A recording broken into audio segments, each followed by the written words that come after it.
Halo semuanya, perkenalkan saya Aris Nandar, mewakili anggota tim yang lainnya.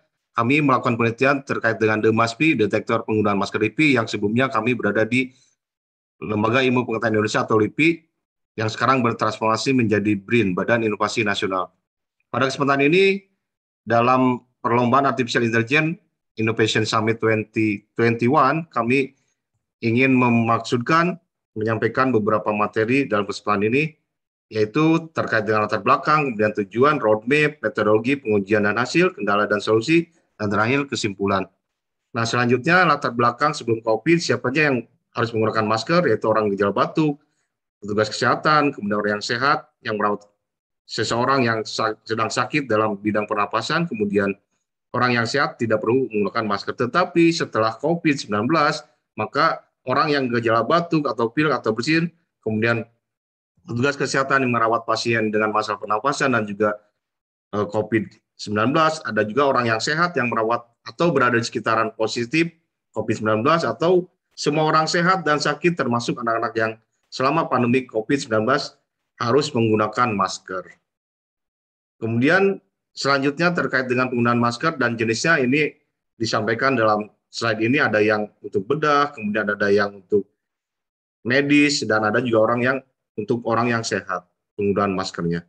Ada juga latar belakang menggunakan masker dan juga cara-cara menggunakan masker sesuai dengan standar WHO dan juga Kementerian Kesehatan Republik Indonesia.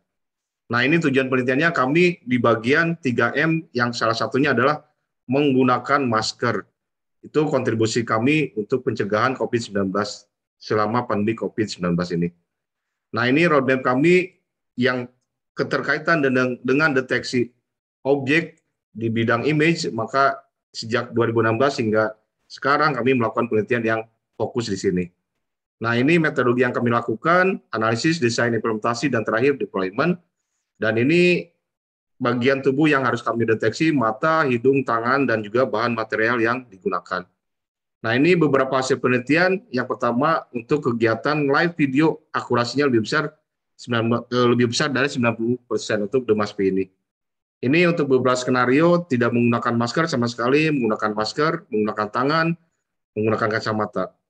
Ini tanpa penghalang sama sekali, kemudian ada yang multi-user, tanpa penghalang, kemudian ini menggunakan kertas dan juga tangan, menutupi bagian kertasnya, kemudian menggunakan kertas dan tidak terlihat tangan, tetapi terlihat ujung kertas dan kelihatan datar.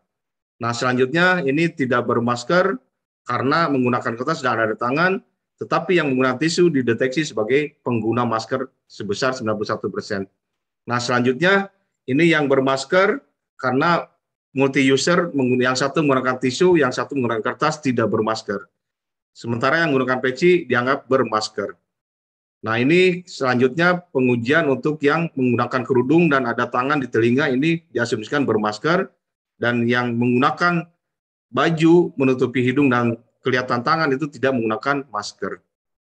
Nah, ini menggunakan kerudung dan ada tangan di mulut, maka ini diasumsikan tidak bermasker. Sementara yang menggunakan kerudung dan terlihat memegang kerudung, maka ini juga tidak termasuk bermasker. Nah, ini selanjutnya menggunakan sarung dan tidak terlihat tangan diasumsikan sebagai bermasker. Ada juga yang menggunakan bahan datar, benda datar, tidak transparan, dan ini tidak terlihat tangan, maka sebagai orang yang menggunakan masker dengan baik dan benar. Nah, selanjutnya adalah menggunakan versi yang transparan, yang satunya memang terbuka, tidak menggunakan bahan dan alat sama sekali, ini tidak bermasker. Keduanya, baik yang tidak menggunakan penghalang maupun yang menggunakan versi diasumsikan tidak bermasker sebesar 99% ke atas. Nah, ini kendala dan solusinya, kesulitan programming, kemudian ada kendala teknis saat keterbatasan menggunakan masker, dan juga kendala teknis menghalang alat dan bahannya, kemudian terkait dengan CCTV dan juga kamera. Ini kesimpulannya secara teknis pengujiannya sebesar 90% ke atas. Kemudian di kedepannya kami ingin menggunakan detektor masker ini dikombinasikan dengan detektor suhu tubuh atau temperatur tubuh. Demikian yang dapat kami sampaikan. Terima kasih atas pertanyaan, komentar, kritik dan sarannya yang membangun atas kemajuan penelitian ini. Terima kasih semuanya, sukses selalu, dan salam sehat.